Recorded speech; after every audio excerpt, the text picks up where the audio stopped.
नहीं रहेगा। हालेलुया। आज के बाद एक पीड़ा नहीं रहेगी, ये विश्वास करो। आज के बाद ये समस्या नहीं रहेगी, इतना मान के चलो। केवल सिर्फ और सिर्फ प्रभु यीशु मसीह कह दे आमीन, आमीन, और हमारा जीवन धन्य हो जाएगा। आमीन। चलिए आगे बढ़ते हैं। और भेजे हुए लोगों ने घर लौटकर उस दास को चंगा पाया। और भेजे हुए लोगों ने उस दास को लौट कर क्या पाया? चंगा पाया। ताली नहीं बनता है क्या? उसके लिए तेल की जरूरत पड़ी नहीं, पानी की जरूरत पड़ी नहीं पड़ी, प्रार्थना की जरूरत पड़ी नहीं पड़ी, सिर में हाथ रखने की जरूरत पड़ी नहीं पड़ी। तो किसकी जरूरत पड़ी? सिर्फ वस्तु यहाँ पे कह दे। प्रभु तो अपने मुंह से कह दे आमीन। आमीन। देखिए आदि में वचन और वचन, तो और क्या लिखा हुआ है? थोड़ा सा उसने कहा उजियाला हो तो क्या हो गया? आमीन। आमीन।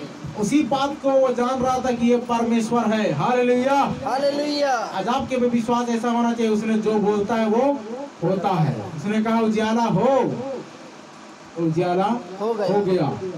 उसी बात पर टिका हुआ है व्यक्ति और कह रहे प्रभु तू सिर्फ कह दे तो उधर चंगाई हो जाए। भाई जिसके कहने से उजियाला हो रहा है, जिसके कहने से सृष्टि का निर्माण हो रहा है, जिसके कहने से चांद सूर्य भी अपने टाइम और नक्षत्र सबको जान रहे हैं, जिसके कहने से पेड़ पौधे बाग बगीचे शेर बाग भालू चीते पानी आंधी सब उसके कहना मानते हैं।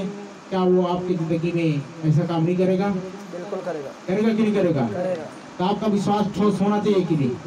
हालेलुया। हालेलुया। एक बार भी ऐसा करके देखो, एक बार इस बार दुआ करा के मत देखो, बिना दुआ कराए करके देखो प्रभु ऐसा हम वचन सुन के आए हैं, इनका विश्वास करने वाले में चिन्ह होंगे। आमीन। आमीन। आप भी विश्वास करते हैं परमेश्वर कईयों को क्या कर रहा है? उठा रहा है, काम कर रहा है कितनों के द्वारा। उन लोग प्रार्थना कर रहे हैं, दुआ कर रहे हैं और लोग आशीषित हो जा रहे हैं। हालेलुया। हालेलुया। वैसा इस बार एक बार आजमा के देखिए, बार जरूरत नहीं पड़ेगी। एक बार उस चीज को करके देखिए, आप जान गए कि परमेश्वर निर्माण करता परमेश्वर है, जो वो बोलता है वो होता है। तो आप भी कहिए कि प्रभु एक बार कह दे मेरी जिंदगी में उजियाला हो, पापों की क्षमा हो, रोग बीमारी दफा हो। आमीन। आमीन। तो मेरी जिंदगी से क्या हो जाएगा? दफा हो जाएगा। हालेलुया। यीशु मसीह इस्राएल के इस विश्वास में, अर्थात इस्राएल राष्ट्र के विश्वास में नहीं, परंतु इस सूबेदार के विश्वास में उसने अचंबा किया। आज आपका काम उस रीति से बढ़कर होना चाहिए, क्योंकि लिखा है अगर तुम्हारी धार्मिकता शास्त्री और फरीसी से बढ़कर ना हो तो तुम कभी भी परमेश्वर के राज्य में प्रवेश नहीं कर सकते। खोज सोच अगर मिल गया है तो आप जरूर उन चीजों को प्राप्त कर लोगे, जरूर सफलता को हासिल कर लोगे, और इन चीजों की आपको बारंबार आवश्यकता नहीं पड़ेगी। बार बार बीमार पड़ रहे हैं और क्रोसिन खाओ, पैरासीटामोल खाओ, ये वाला सिस्टम नहीं रहेगा। एक ही बार ऐसा टीका लगवा लो, और यीशु मसीह का टीका ऐसा है कि लिखा हुआ है जो जिंदगी भर काम आता है। आमीन। आमीन। आपको पता होगा तो यूहन्ना के सुसमाचार 7 अध्याय में है ना 38-39 पद में लिखा हुआ है। चलिए उस वचन को कंप्लीट करते हैं। यीशु मसीह ने क्या बोला कि मैंने पूरे इस्राएल राष्ट्र में भी ऐसा विश्वास नहीं पाया जो एक सूबेदार के अंदर है। एक सूबेदार ने उसको इस टाइप का बोल के उसका दिल जीत लिया, और वहीं से उसको विदा कर दिया। कहने का मतलब है कि उसने उस चीज को हासिल कर लिया था, जिस चीज के लिए वो आया था, जिस चीज को प्राप्त करने के लिए वो निकला था और ऐसा सोचा था, ऐसा विचार किया था, उसने उस चीज को प्राप्त कर लिया। क्या आज आपने प्राप्त कर लिया है? क्या आपने पवित्र आत्मा पा लिया है? क्या आपने उस वचन का भेद को जान लिया है? लिखा स्वर्ग राज्य भेदों की समझ तुमको दी गई है, उनको नहीं। हालेलुया। तो उस रीति से अचंबा वाला विश्वास आपके अंदर में होना चाहिए। सब जैसा करते हैं वैसे नहीं, कुछ तो डिफरेंट हो जाए। हर बार कुछ तो डिफरेंट हो जाए आपके अंदर में, और आप वहीं पर चंगाई को प्राप्त कर लोगे और वहीं पर आपको छुटकारा को प्राप्त कर लोगे। फिर आगे पढ़िए। यीशु मसीह 10 तक समाचार इसका 8 अध्याय 5 से 13 पद। कफरनहूम में आया तो एक सूबेदार ने उसके पास आकर उससे विनती की। देखो लिखा हुआ है यहाँ पर, कफरनहूम में आया तो एक सूबेदार ने आकर उससे विनती करके कहा, हे प्रभु, मेरा सेवक घर में लकवा रोग से बहुत दुखी पड़ा है। देखो यहाँ पर बीमारी से मरने पर था लिखा है, यहाँ पर लिखा है एग्जैक्टली बीमारी का नाम बताया, लकवा से वो ग्रसित था। तो लिखा हुआ है लकवा से ग्रसित है, वो मरने पर था। आगे थोड़ा पढ़िए। उसने उससे कहा मैं आकर उसे चंगा करूंगा, मैं आकर उसे चंगा कर दूंगा। सूबेदार ने उत्तर दिया, हे प्रभु, मैं इस योग्य नहीं कि तू मेरी छत की पूरी घटना यहाँ पर मिलता है। उसने क्या बोला यीशु मसीह ने, मैं आकर चंगा कर दूंगा, मैं आकर ठीक कर दूंगा। लेकिन उसके अंदर का विश्वास को देखिए, उसके अंदर का जोश जुनून को देखिए। और वो क्या कहता है, नीचे पढ़िए थोड़ा सा। हे प्रभु, मैं इस योग्य नहीं कि तू मेरे छत के तले आए, मैं इस काबिल और इस योग्य नहीं हूँ प्रभु कि तू मेरे छत के तले आए, परंतु केवल मुख से कह दे तो मेरा सेवक चंगा हो जाए। परंतु केवल सिर्फ मुंह से कह दे, सिर्फ वाणी तू बोल दे और हमारे घर में चमत्कार हो जाएगा। नहीं लिखा है ना? आगे थोड़ा सा। क्योंकि मैं भी पराधीन मनुष्य हूँ और सिपाही मेरे अधीन है, और सिपाही लोग मेरे अधीन हैं। जब मैं एक से कहता हूँ जा तो वह जाता है, हाँ, और दूसरे से आ तो वह आता है, और जब अपने दास से कहता हूँ यह कर तो वह करता है।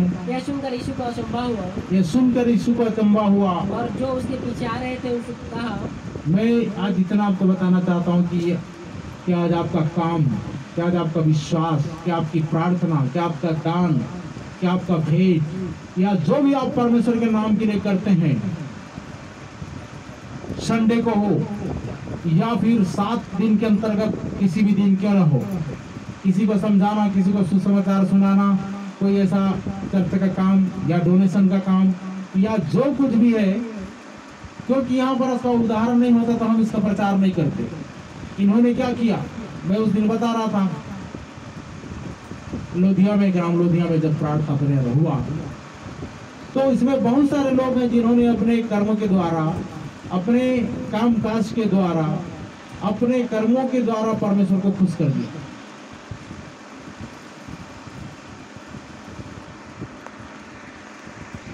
नहीं बता किनको पता है? किसी को नहीं पता? लोधिया में सुने हो तो बता दो। मनीषा किधर बैठी, भूल गई?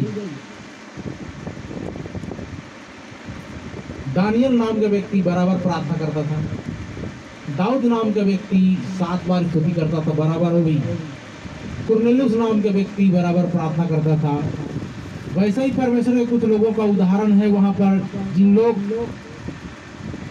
अपनी कतार नहीं तोड़ते थे, कंटिन्यू, चाहे धूप आए, चाहे सुख आए, चाहे आग की भट्टी में क्यों जाना पड़ा, चाहे शेर के मान में भी क्यों ना जाना पड़ा, या फिर तरह तरह की निंदा, अपमान, बदनाम सहन करना क्यों ना पड़ा, वे लोग बराबर परमेश्वर से प्रार्थना आराधना करते रहे। उन कामों को जो उन्होंने सीखा था, उन कामों को करते रहे। Hallelujah, hallelujah. 7 सुनाम पुरुषों को देखो, उन लोग सिर्फ खाना बनाने वाले थे, उसमें से परमेश्वर ने उनको चुनाव कर लिया सेवा के लिए। तो वो परमेश्वर के ऊपर है कि कब आप में से किसको खड़ा कर दे सेवा के लिए। सेवा को भी करना आना चाहिए। 10 कोढ़ी एक बार चंगे हो गए। कितने लोग? 10 कोढ़ी। लेकिन उसमें से लिखा हुआ है कि 9 रिटर्न चले गए अपने संसार में। हम तो ठीक हो गए, अब यीशु मसीह की क्या जरूरत। एक व्यक्ति सेवा करने के लिए आया। आप समझ सकते हैं सेवा का महत्व क्या होता है। आप धूप को देखोगे तो नहीं होगा, बारिश को देखोगे तो नहीं होगा, आप ठंड को देखोगे तो नहीं होगा। हजारों उदाहरण बाइबल में इस विषय में और शीत के कारण वो हल जोतने नहीं पाता है, और धूप काल को देखता है वो अन्न बटोरने नहीं पाता है, वो जाड़े के समय को देखता है और वो बिस्तर में करवट लेता रहता है। इन सब में कंगाली छाती है, अकालपन छाता है, और आप जैसे ढीले पड़ते जाओगे। वचन कहता है जो बाड़ा तोड़े उसे क्या डसेगा जी, सर्फ डसेगा। तो भाई आप घर में नहीं कर पा रहे तो चर्च में आकर शिक्षा पाओ। हमें अगर यहाँ नहीं कि अटेंड कर पा रहे हो तो क्षमा मांगो, घर में और डबल प्रार्थना करो, 1 घंटा की जगह में 2 घंटा, कि प्रभु हम चर्च नहीं जा पाए, वहाँ पर मजबूती का शिक्षा नहीं सुन पाए, आज हम अपने घर में हैं, हम क्षमा चाहते हैं। इतना प्यार करने वाले और प्यार करने वाली लोग आज बहुत कम दिखते हैं।